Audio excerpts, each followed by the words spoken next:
मोटरांचा मुहाफिज squad थाना मेला राना इरफान और अलमाज गोंदल के अनथक मेहनत से भाबड़ा में अमन अमान कायम।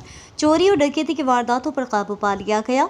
SHO थाना मेला मोहसिन जावेद तारड़ की सरपरस्ती में इंचार्ज मुहाफिज स्क्वाड राना इरफान और अलमाज गोंदल की बेहतरीन हिकमत अमली और इनकी अनथक मेहनत से भाबड़ा में अमन अमान कायम हुआ।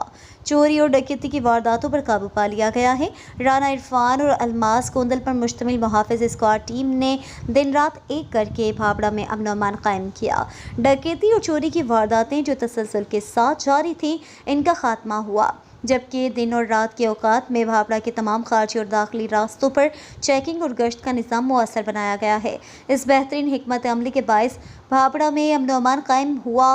भाबड़ा के शहरियों का कहना है कि सरगोदा पुलिस के जांबाज पुलिस जवान राना इरफान और अलमाज गोंदल अपनी ड्यूटी इंतहाई ईमानदारी और फर्जशनासी के साथ सर अंजाम देते हैं।